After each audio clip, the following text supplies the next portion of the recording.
Hello बच्चों, तो मैं हूं सीपी सर। आप लोग देख रहे हैं physics classes bye CP sir YouTube channel. तो बच्चों, आज हम लोग जो है 12th क्लास की फिजिक्स देखेंगे और उसमें देखेंगे सरल परिपथ। तो बच्चों, इसकी 2 वीडियो आप लोग देख चुके हैं पहले, और आज हम लोग इसके तीसरे भाग में यानी तीसरी वीडियो में हम लोग बात करेंगे टर्मिनल विभवांतर यानी टर्मिनल पोटेंशियल डिफरेंस। तो बच्चों, इसके पहले मैंने आपको बताया था कि इलेक्ट्रोमोटिव फोर्स यानी विद्युत वाहक बल क्या होता है और उसी से रिलेट टर्मिनल पोटेंशियल। तो मैंने कहा था अगली वीडियो में हम लोग इस पर चर्चा करेंगे। तो बच्चों, चलते हैं, पहले थोड़ा सा पिछला भाग देखते हैं। जैसे देखिए, मैंने आपको बताया था कि एक विद्युत सेल है, यानी ये इस तरीके से कोई हमारे पास सेल है और बच्चों इसमें 2 इलेक्ट्रोड लगी हुई है। ये इस तरीके से ये हमारे पास 2 इलेक्ट्रोड है। ये इसका टर्मिनल पॉइंट ये है। तो बच्चों, इस तरीके से ये जो है आपका इलेक्ट्रोड लगा हुआ है और बच्चों इसमें सॉल्यूशन भरा हुआ है, कोई विद्युत अपघट्ट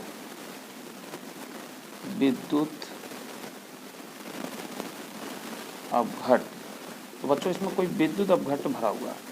तो बच्चों, मैंने आपको बताया था अगर इस टर्मिनल ये पॉजिटिव है और ये नेगेटिव टर्मिनल है, अगर इससे बच्चों जो हम लोग एक सर्किट यहाँ पे हमने एक बाह्य प्रतिरोध जोड़ दिया है इस टर्मिनल से, इस तरीके से यहाँ पर इसका प्रतिरोध R है। तो बच्चों, हमने आपको बताया था कि इस धर टर्मिनल से एक प्लस Q आवेश यानी इस तरीके से एक प्लस Q आवेश इस इधर की तरफ प्रवाहित होगा और ये पूरा एक चक्कर लगाएगा। तो बच्चों, यहाँ पर हम लोग एकांक धनावेश लेंगे, यानी एकांक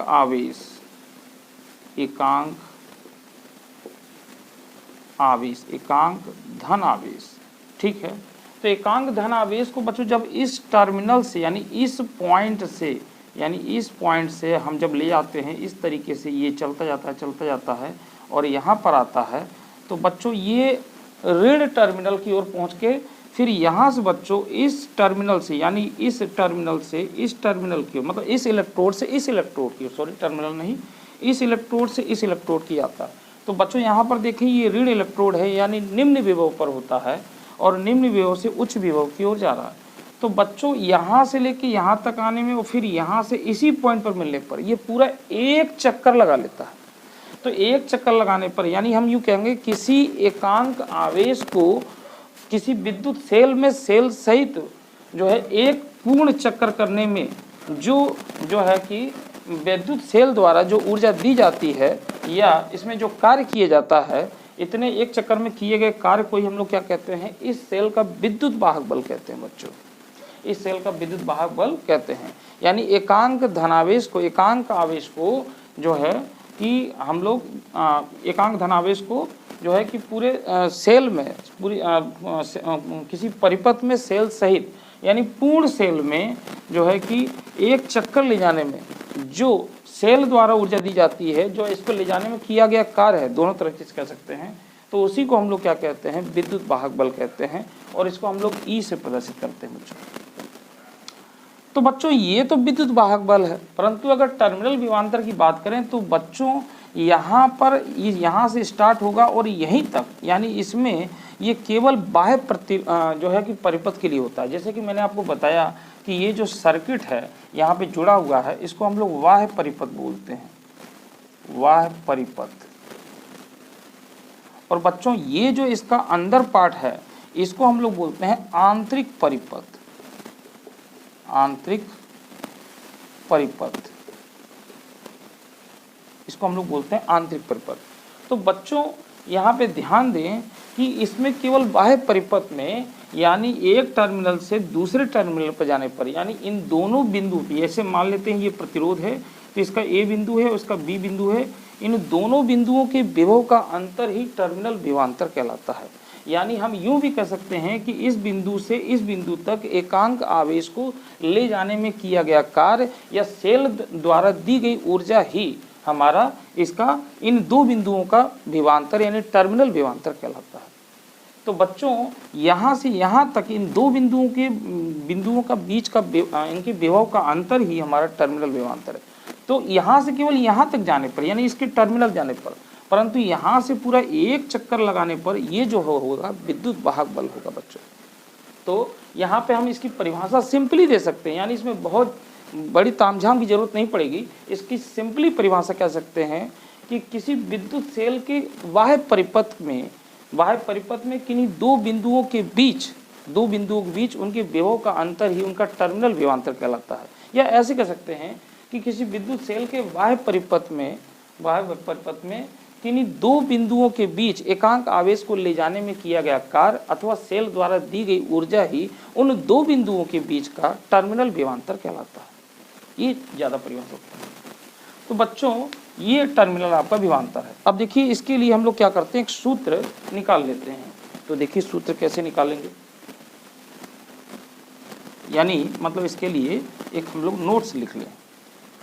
एक मिनट,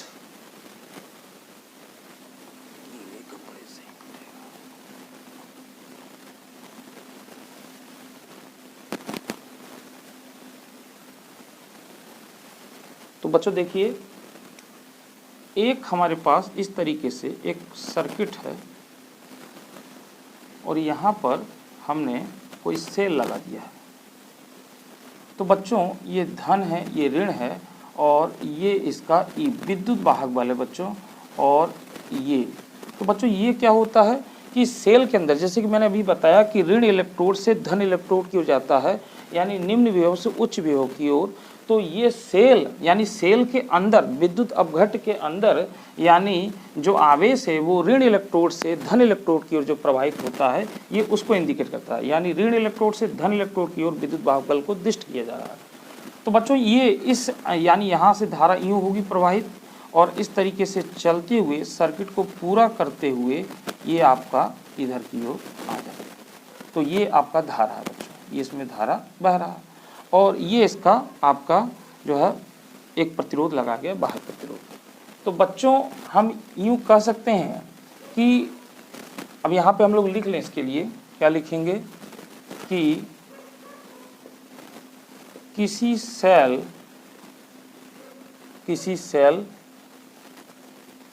के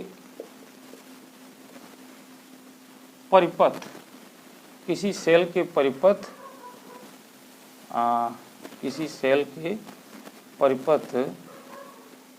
का विद्युत वाहक बल ई है। या यूं कह सकते हैं बच्चों, किसी परिपथ में, इसको और अच्छे से अगर लिखना चाहें तो इसको ऐसे लिख सकते हैं,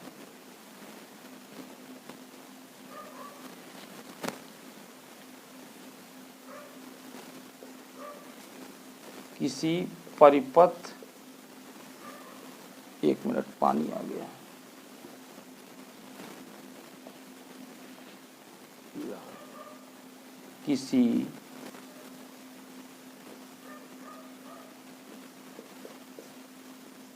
किसी परिपथ में कोई सेल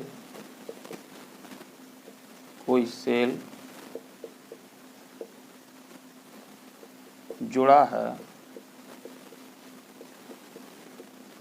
जिसका विद्युत वाहक बल ई है, ठीक है, ई है तथा Q आवेश को प्रवाहित करने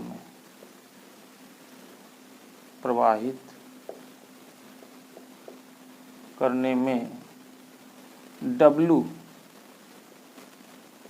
कार्य किया जाए तो उस सेल का विद्युत वाहक बल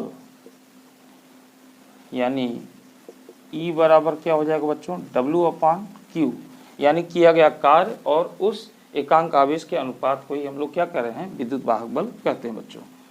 तो बच्चों यहाँ ये आपने देखा कि किसी परिपथ में कोई सेल जुड़ा हुआ है जिसका विद्युत वाहक बल E है तथा Q आवेश को प्रवाहित करने में W कार्य किया जा रहा है, तो उस सेल का विद्युत वाहक बल क्या है, आपका E है। ठीक है बच्चों। अब मान के चले बच्चों कि हमारे इस सर्किट में जो है कि कई हमने प्रतिरोध जोड़ दिए। जैसे अब ये सर्किट का रूप इस तरीके से हम लोग कर देते हैं, इस तरीके से।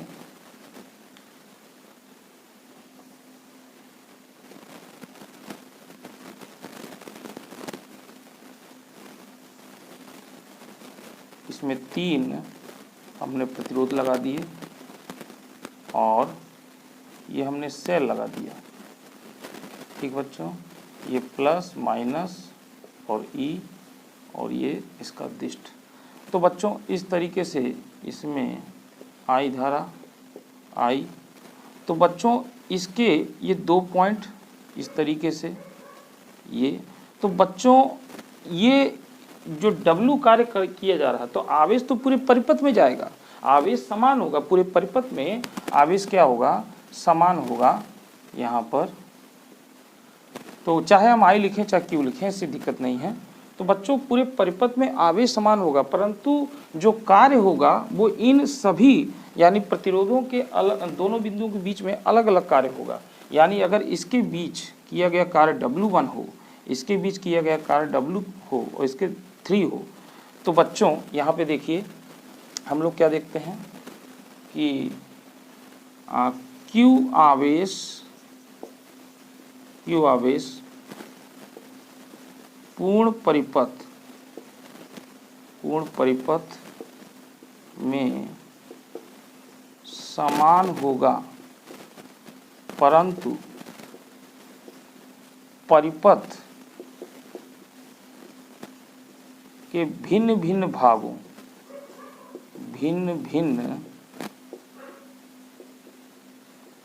भागों में किया गया कार्य अलग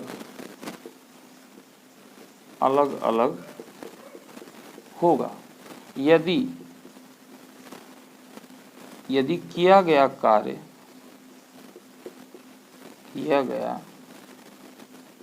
कार्य W1, W2 तथा W3 हो, ठीक है, W3 इस तरीके से हो, आगे भी जोड़ दें, तो बच्चों क्या हो जाएगा, यानी ये सूत्र है समीकरण 1 से, तो बच्चों 1 से ये क्या हो जाएगा आपका W1/Q प्लस W2/Q या और W3/Q, यानी इस तरीके से बच्चों ये आपका होगा। अब बच्चों यहाँ पे देखते हैं, माना W1/Q बराबर V1, W2/Q बराबर V2 तथा W3/Q बराबर V3। तो बच्चों यानी इस तरीके से ये क्या हो जाएगा आपका E बराबर, अब इस समीकरण में देखें तो ये हो जाएगा आपका V1 plus V2 plus V3, ये निकल कर आएगा। इतना करने की जरूरत नहीं है, मगर आप इतना कर सकते हैं। अगर ये 2 नंबर में पूछा जा रहा है तो आप इतना इसमें दिखा सकते हैं। तो बच्चों इससे स्पष्ट है कि इस मतलब इन परिपथ के विभिन्न भाग, यानी ये जो भाग हैं इनके बीच का जो विभवांतर होगा वो अलग अलग होगा। यानी इसका V1 होगा, इसी तरीके से इसका V2 होगा और इसी तरीके से इसका V3 होगा। तो बच्चों ये जो है आपके इनके ये टर्मिनल विभवांतर हैं, यानी इन परिपथों के भिन्न भिन्न भागों के ये टर्मिनल विभवांतर हैं। जैसे कि मैंने बताया, अगर एक प्रतिरोध है तो उसके बीच का जो उन दोनों परिपथों के मतलब उन दोनों बिंदुओं के बीच का जो विभवांतर होगा उसी को हम लोग टर्मिनल विभवांतर कहते हैं।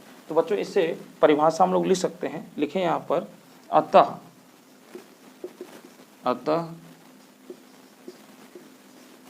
किसी सेल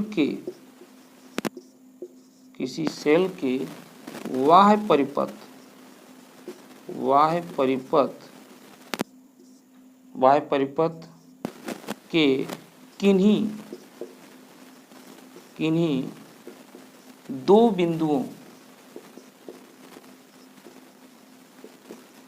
बिंदुओं के बीच का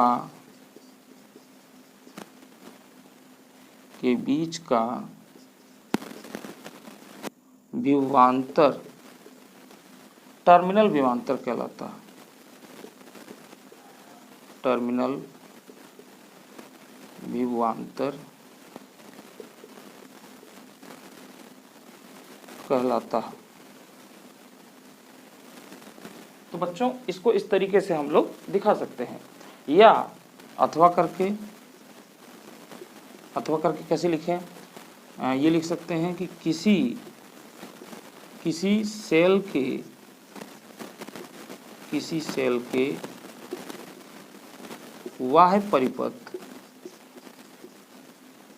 बाह्य परिपथ के किन्हीं दो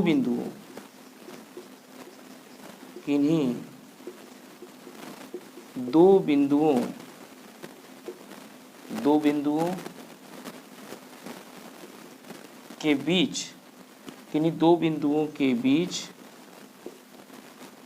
एकांक आवेश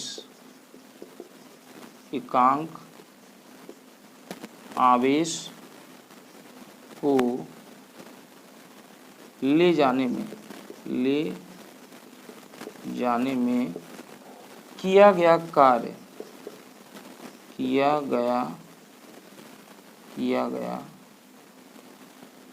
कार्य या सेल द्वारा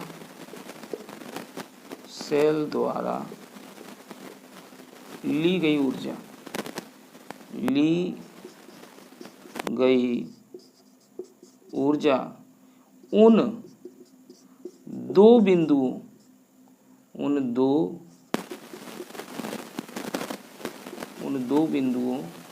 के बीच का टर्मिनल विभवांतर कहलाता है। टर्मिनल विभवांतर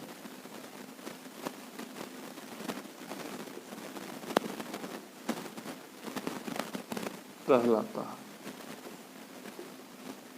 तो बच्चों इसको इस तरीके से भी लिख सकते हैं। तो मेरे ख्याल से आपको समझ में आ गया होगा बच्चों। सिंपली बात है कि किसी भी सेल के बाह्य परिपथ में उनके किन्हीं दो बिंदुओं के बीच जो है एकांक आवेश को ले जाने में जितना हमें कार्य करना पड़ रहा है या सेल द्वारा जितनी ऊर्जा ली जा रही है, उसी को उन दो बिंदुओं का टर्मिनल विभवांतर कहते हैं। स्पष्ट, इसमें और कोई बड़ी बात नहीं बच्चों।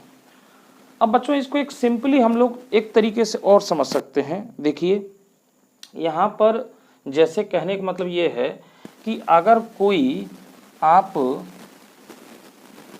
कोई एक बैटरी सेल लेके आते हैं तो ये सेल का धन सिरा है, ये ऋण सिरा है, ठीक है। तो बच्चों अगर आप देखते हैं कि इसमें 12 वोल्ट लिखा हुआ है, तो जब इससे धारा नहीं ली जाती है, यानी इससे हम कोई काम नहीं कर रहे हैं, तो ये 12 वोल्ट होता है। अगर इसको नापा जाए तो 12 वोल्ट आएगा। परंतु जैसे हमने कोई इसमें सर्किट लगा दिया, लोड लगा दिया, तो बच्चों ये अब इसके टर्मिनल से अगर नापेंगे तो हमें 12 वोल्ट नहीं होगा, हमें कुछ कम प्राप्त दिखाई देगा। तो वो ऐसा क्यों होता है कि जब हम इस पे लगा देते हैं तो कुछ वोल्टेज का जो विभव पतन होता है, यानी कुछ विभव पतन हो जाता है सेल के अंदर, यानी जो सेल के अंदर जो विद्युत अपघट्ट है, तो मैंने आपको बताया था कि सेल के विद्युत अपघट्ट होता है और इसका जो प्रतिरोध होता है उसको हम लोग कहते हैं आंतरिक प्रतिरोध। तो उस प्रतिरोध में कुछ विभव का पतन हो जाता है, यानी जैसे V डैश और IR। तो यहाँ पे बच्चों V डैश जो है सेल के अंदर जो आंतरिक प्रतिरोध है उनके दो बिंदुओं के बीच का टर्मिनल विभवांतर हुआ ये, और यहाँ पर ये जो सर्किट है और इस कैपिटल R से दिखा रहे हैं, तो इनके जो दो बिंदुओं का विभवांतर हुआ वो V हो गया। तो बच्चों ये V और V डैश जोड़ने पर आपके E के बराबर आएगा, यानी जो 12 वोल्ट है उसमें से मान लेते हैं हमें बाहरी परिपथ पे 10 वोल्ट प्राप्त होता है, तो 2 वोल्ट जो है वो इस सेल के अंदर विभव पतन हो गया उसका। तो यानी जो E है वो आपका शुरुआत में उतना ही रहता है। अगर इससे धारा नहीं ली जा रही है, अगर धारा शून्य है यानी हमारा खुला परिपथ है, तो हमारा विद्युत वाहक बल यानी इस जो टर्मिनल विभवांतर है यानी ये वोल्टेज जो हमें प्राप्त हो रहा है ये इसके बराबर होगा, ठीक है। परंतु अगर हमने कोई इसे सर्किट लगा दिया है, धारा ली जा रही है यानी ये सेल निरावेशित हो रहा है, तो उस कंडीशन में हमारा विद्युत वाहक बल का मान V से ज़्यादा होगा, ठीक है। तो इसको आप ऐसे भी समझ सकते हैं, और भी समझाने के कई तरीके हैं, परंतु परीक्षा में आप इस परिभाषा लिखना है, परिभाषा आती है और थोड़ा सा इसको डिटेल कर सकते हैं। तो इसका स्क्रीनशॉट ले लीजिए, फिर हम इस पर आगे बात करते हैं। हाँ, तो बच्चों टर्मिनल विभवांतर, विद्युत वाहक बल तथा आंतरिक प्रतिरोध में हम लोग संबंध देखते हैं। तो बच्चों देखिए आपके सामने ये एक सर्किट है, ये सेल है और ये आपका विद्युत वाहक बल E है, ठीक है। और बच्चों इस सेल के अंदर यानी विद्युत अपघट्ट का जो आंतरिक प्रतिरोध R से दिखाया गया है, और बच्चों इसके परिपथ के दोनों बिंदुओं के बीच में एक वोल्ट मीटर जोड़ा गया है, जिससे इसका वोल्ट का पाठ्यांक मापा जा सके। और बच्चों यहाँ पर एक अमीटर लगाया गया है कि इसमें कितनी धारा बह रही है, इस धारा को मापा जा सके। और बच्चों इसमें एक बाह्य प्रतिरोध लगाया गया है जिसको हम लोग R से प्रदर्शित कर रहे हैं, और एक कुंजी K लगाया गया है बच्चों, जिससे इसको जो है कि हम सर्किट को कंप्लीट कर सकते हैं। और बच्चों इसमें I धारा इस तरीके से बह रही है। तो बच्चों लिखें, यदि परिपथ में t समय में, ऐसे लिख लें, t समय में I एम्पियर की धारा बह रही है तथा t समय में Q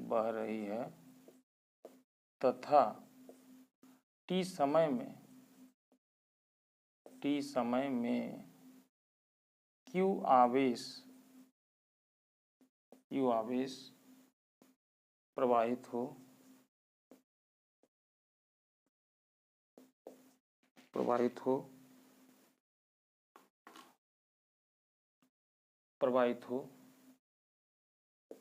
तब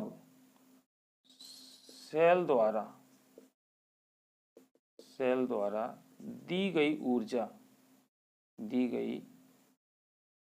ऊर्जा या किया गया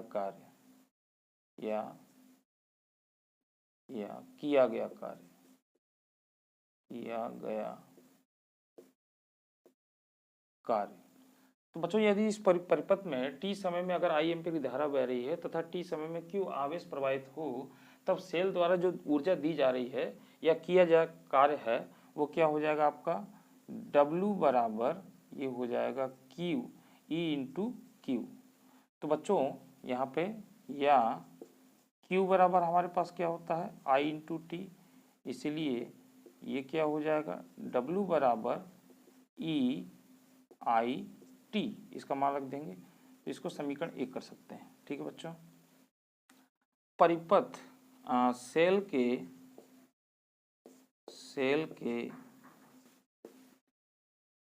बाह्य परिपथ में एक प्रतिरोध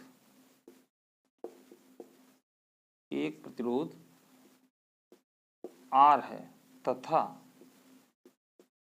इसके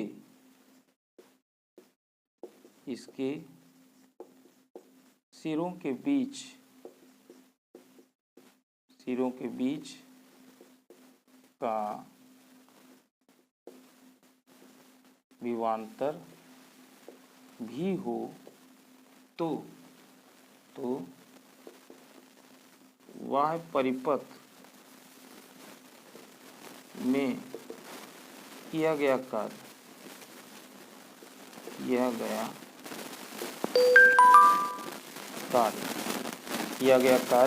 तो बच्चों ये क्या हो जाएगा W वह बराबर ये हो जाएगा आपका VIT, ठीक है बच्चों, VIT। अच्छा बच्चों इसी तरीके से सेल के भीतर आंतरिक आंतरिक प्रतिरोध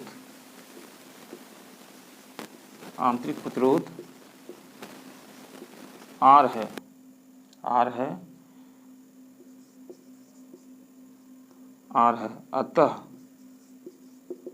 अतः सेल का आंतरिक प्रतिरोध R है, अतः विद्युत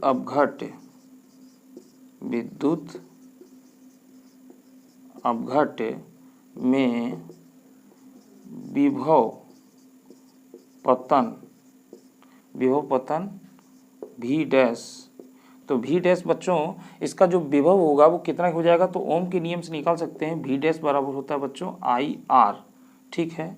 तो V डैश बराबर IR विभव पतन V डैश बराबर IR हो, तब आंतरिक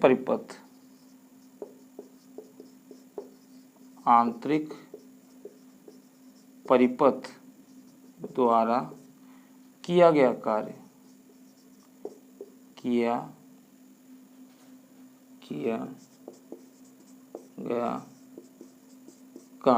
तो बच्चों यहाँ पे हम लोग लिख देंगे आंतरिक, क्या लिख देंगे, आंतरिक। तो बराबर बच्चों ये हो जाएगा V डैश IT, और बच्चों V डैश बराबर क्या है आपका IR। तो ये वैल्यू पुट करेंगे तो क्या हो जाएगा, आंतरिक बराबर इसको रखेंगे तो बच्चों ये हो जाएगा I स्क्वायर RT। तो बच्चों ये आपका हो जाएगा, ये समीकरण नंबर 2 कर लें, ये समीकरण नंबर 3 कर लें। तो बच्चों ये बाह्य कार्य है, ये आंतरिक कार्य है, तो कुल कार्य क्या हो जाएगा, कुल कार्य यानी W बराबर W बाह्य प्लस W आंतरिक। तो बच्चों इस W का मान ये रखेंगे EIT, और इसका मान ये रखेंगे बच्चों VIT प्लस, और आंतरिक का मान बच्चों ये रखेंगे I स्क्वायर RT। तो बच्चों यहाँ कर रहे हैं एक, तो इसका मान यहाँ देखिए, इसमें बच्चों कॉमन ले लेंगे EIT बराबर, तो इसमें क्या कॉमन ले लेंगे आप लोग, IT कॉमन ले लेंगे IT, और यहाँ पे क्या बचेगा बच्चों V प्लस, और IT निकाल लेंगे तो क्या हो जाएगा जो है आपका IT निकाल लिए तो क्या हो जाएगा IR। तो बच्चों IT से IT कट जाएगा और E बराबर हो जाएगा V प्लस IR, ये आएगा बच्चों। तो यानी हमारा जो V बराबर है बच्चों क्या आ जाएगा, V बराबर हमारा आ जाएगा E माइनस IR, यानी इसको इधर ले आएंगे तो ये हो जाएगा बच्चों। तो ये हमारा आता है बच्चों, ये आपका टर्मिनल विभवांतर हुआ, ये विद्युत वाहक बल हुआ, यानी ये जो मान होता है विद्युत वाहक बल से हमेशा कम होता है बच्चों। अगर हमारा I बराबर 0 है, यदि I बराबर 0 है तो यहाँ रख देंगे बच्चों, क्या हो जाएगा तब आपका V बराबर यानी V बराबर E हो जाएगा। यानी इसका कहने का मतलब बच्चों कि अगर इस कुंजी को दबाकर ओपन कर दिया जाए, इस तरीके से कर दी जाए, यानी इससे कोई धारा नहीं ली जा रही है, तो उस कंडीशन में यानी I बराबर 0 है तो आपका जो E होगा इस V के बराबर होगा, ठीक है। अगर हमने यहाँ पर इसको चालू कर दिया है, सर्किट पूरा कर दिया है, तो उस कंडीशन में आपका E का मान ज़्यादा होगा, V से ज़्यादा होगा। तो बच्चों इस तरीके से ये इसमें एक रिलेशन हुआ, इसमें कोई ख़ास चीज़ें नहीं लिखनी थी, मैंने आम बातें लिखकर इसको पूरा कर दिया। तो बच्चों इस तरीके से आज की वीडियो में इतना ही। अगली वीडियो में हम लोग फिर बात करेंगे, तब तक के लिए मुझे दीजिए इजाज़त, धन्यवाद।